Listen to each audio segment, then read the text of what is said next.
ଭଗବାନ କିଏ ଆମକୁ ଜଣା ନାହିଁ, ଆମେ କିଏ ଆମକୁ ଜଣା ନାହିଁ। ଆମ ଶରୀର ଭିତରେ ଯେଉଁ 10ଟା ଇନ୍ଦ୍ରିୟ ଅଛି ଆମକୁ ବି ଜଣା ନାହିଁ। ସବୁକିଛି ମନ ଆମକୁ ନିୟନ୍ତ୍ରଣ କରୁଛି, ଆୟତ୍ତ କରୁଛି, ଉଠଉଛି, ବସଉଛି, କାନ ମୋଡ଼ୁଛି, ସାଧନା କରଉଛି, ସାଧନାରୁ ନିବୃତ୍ତି କରୁଛି, ଈଶ୍ୱରାଭିମୁଖୀ କରୁଛି, ବିଷୟାଭିମୁଖୀ କରୁଛି, ସବୁକିଛି କରୁଛି ମନ। ଶାସ୍ତ୍ରରେ ଉଲ୍ଲେଖ ଅଛି, ମନ ଏବ ମନୁଷ୍ୟାଣାଂ କାରଣଂ ବଦ୍ଧମୋକ୍ଷୟ।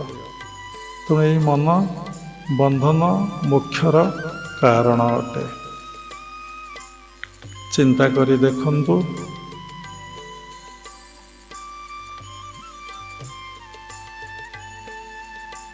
ଚିନ୍ତା କରି ଦେଖନ୍ତୁ, ନିଜର ଚିନ୍ତାକୁ ଜାଣିପାରୁନାହାନ୍ତି, ନିଜକୁ ଜାଣିପାରୁନାହାନ୍ତି, ଟିକେ ସ୍ଥିର ହୋଇ ବସି ପାରୁନାହାନ୍ତି।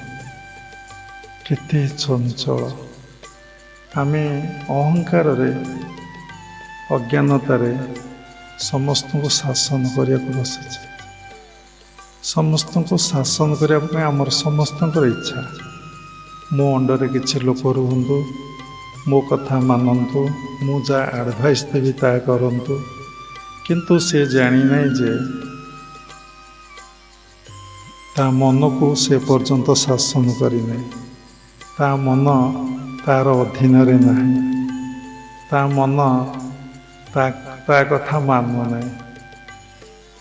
ମନ ଯୁଆଡ଼େ ତାକୁ ନେଉଛି ସେ ସିଆଡ଼େ ଯାଉଛି।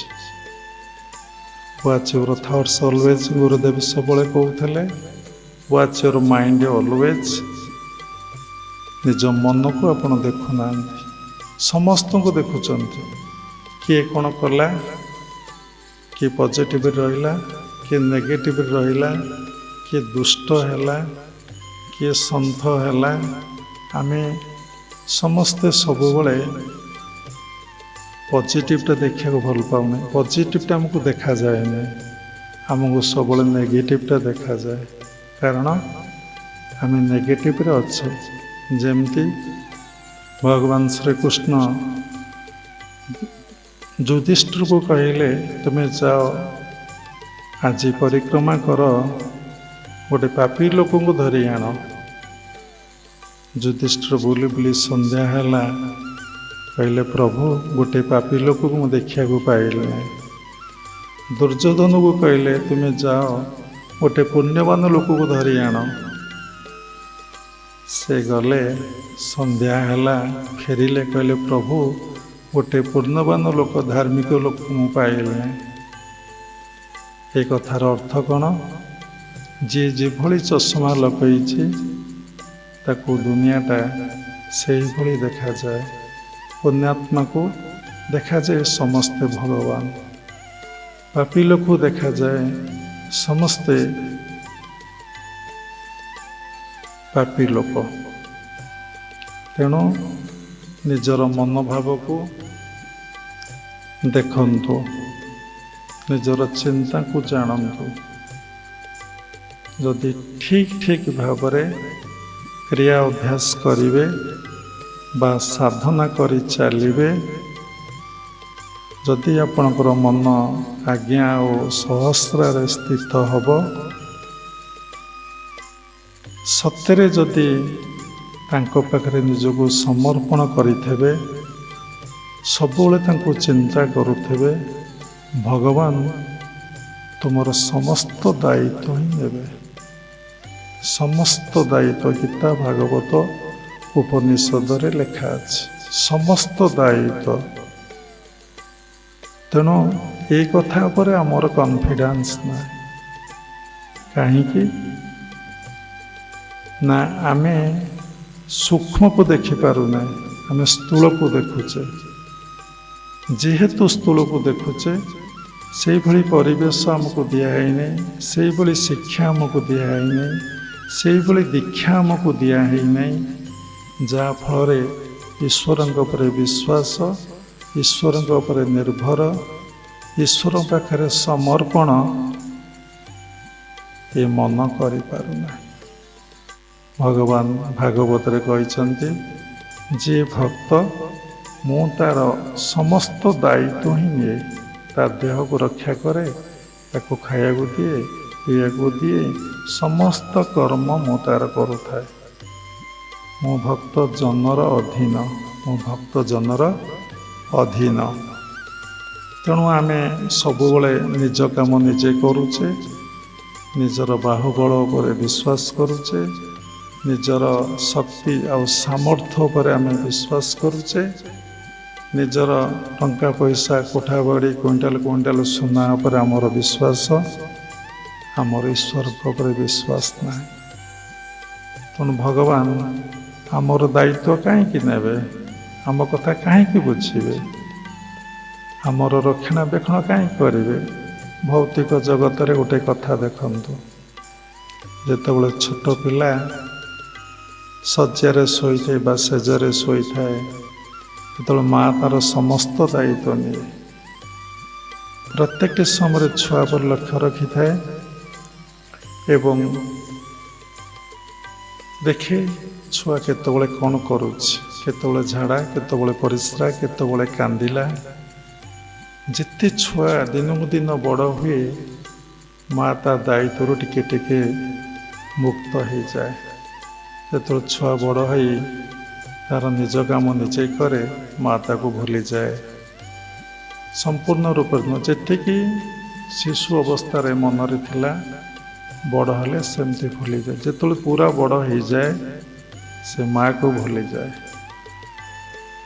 ସେଇଭଳି ଆମେ ଈଶ୍ୱରଙ୍କୁ ଡେ ବାଇ ଡେ ଭୁଲି ଯାଉଛେ। ଯଦି କେତେବେଳେ ପ୍ରଣାମ କରୁଛେ, ଯଦି କେତେବେଳେ ପୂଜା କରୁଛେ, ଯଦି କେତେବେଳେ ଜପ କରୁଛେ, ଧ୍ୟାନ କରୁଛେ, ତା କାମନା ବାସନା ପାଇଁ ମୋ ଦେହ ଭଲ ରହିବ, ଆଉ ମୋତେ ସବୁ ଜିନିଷ ପ୍ରାପ୍ତି ହେବ, ମୋର ଚାକିରିରେ ପ୍ରମୋସନ୍ ହେବ, ମୋର ବିଜନେସ୍ ଭଲ ରହିବ, ମୋର କେହି ଶତ୍ରୁ ରହିବେ ନାହିଁ, ମୋର କୌଣସି ଲିଟିଗେସନ୍ ରହିବ ନାହିଁ। ସେ କିନ୍ତୁ ସ୍ମରଣ କରୁନାହିଁ ଯେ ମୁଁ ସେଇଥିପାଇଁ ଜନ୍ମଗ୍ରହଣ କରିଥିଲି, ଈଶ୍ୱରଙ୍କୁ ଦର୍ଶନ ଉପଲବ୍ଧି ପାଇଁ। ଆଉ ମୁଁ କେଉଁଥିପାଇଁ ଯେ ଆସିନଥିଲି, ସେ କଥା ପୁରା ବିସ୍ମରଣ ହେଇଯାଇଥାଏ। ଯଦି କିଏ କୁହେ, ତାକୁ ସେ ଥଟ୍ଟା କରେ, ପରିହାସ କରେ ଏବଂ ବିଭିନ୍ନ ଲୋକ ମଧ୍ୟ ଗାଳି ଦିଅନ୍ତି, କଟୁ ସମାଲୋଚନା କରନ୍ତି।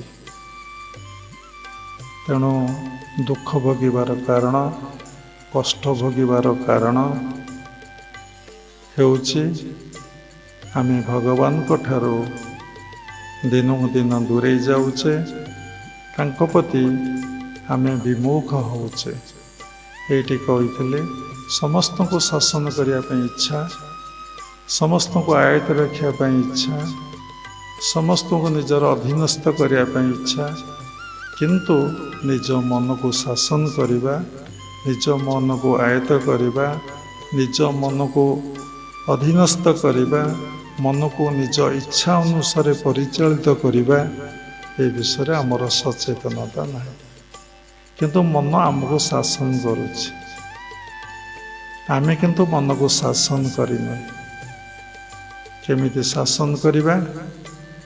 ଯଦି ଆମେ କ୍ରିୟା ଅଭ୍ୟାସ କରିବା, କ୍ରିୟା ପ୍ରାଣାୟାମ କରିବା, ମନକୁ ଆଜ୍ଞା ଓ ସହସ୍ରରେ ସ୍ଥିତ କରାଇବା ଏବଂ ଭଗବାନ ପାଖରେ ନିଜକୁ ସମର୍ପଣ କରିବା, ଆଉ ନିଜର ଚିନ୍ତାଧାରାକୁ ସବୁ ସମୟରେ ଜାଣିବା।